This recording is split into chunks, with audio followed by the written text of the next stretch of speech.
Black holes, बस नाम सुनते ही रूह कांप जाती है। ये स्पेस टाइम के वो इलाके हैं जहां ग्रेविटी का राज चलता है। कुछ भी नहीं, लाइट भी नहीं, इनकी पकड़ से बच सकता। सोचो, एक ऐसा कॉस्मिक वैक्यूम क्लीनर जो अपने रास्ते में आने वाली हर चीज को निगल जाता है। लेकिन अगर मैं कहूं कि ये सेलेस्टियल मॉन्स्टर्स यूनिमैजिनेबल पावर की चाबी हो सकते हैं, क्या हो अगर हम इनकी एनर्जी को हार्नेस कर पाएं, एक ऐसी एनर्जी सोर्स को अनलॉक कर पाएं जो हमारे सपनों से भी परे हो। यह साइंस फिक्शन लग सकता है, लेकिन यूनिवर्स सरप्राइजेस से भरा है। मेरे साथ चलो नॉलेज की एज तक और एक्सप्लोर करते हैं ब्लैक होल से एनर्जी हार्नेस करने की माइंड बॉगलिंग पॉसिबिलिटी को। इस चैलेंज को समझने के लिए हमें ब्लैक होल्स की बेसिक्स समझनी होंगी।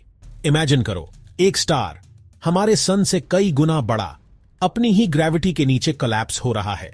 नतीजा, एक ऑब्जेक्ट इतना डेंस कि वो स्पेस टाइम के फैब्रिक को ही वॉर्प कर देता है।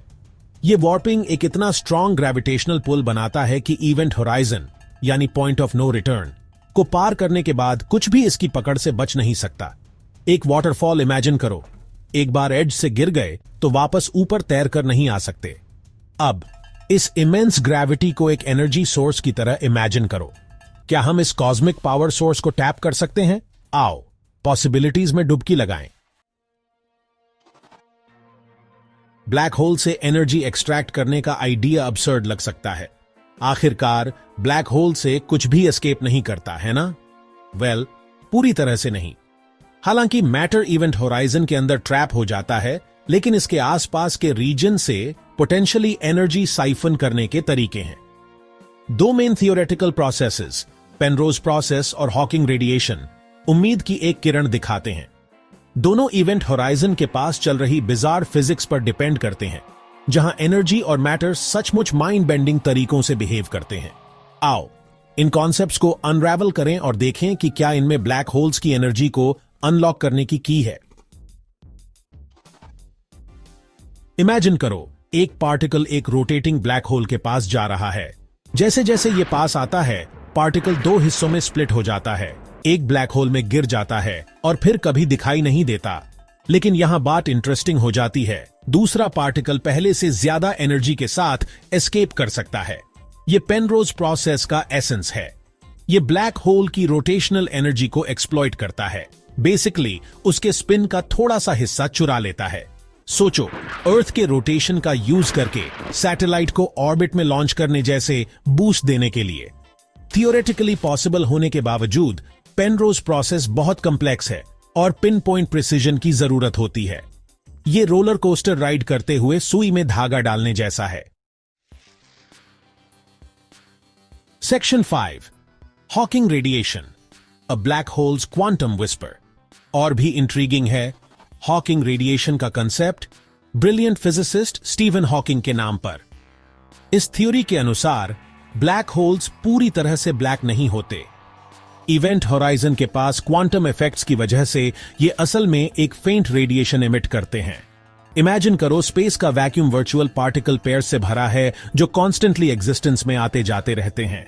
जब ये ब्लैक होल के पास होता है तो एक पार्टिकल अंदर गिर सकता है, जबकि दूसरा हॉकिंग रेडिएशन के रूप में एस्केप करता है। ब्लैक होल के मास का एक मिनिस्क्यूल अमाउंट अपने साथ ले जाता है।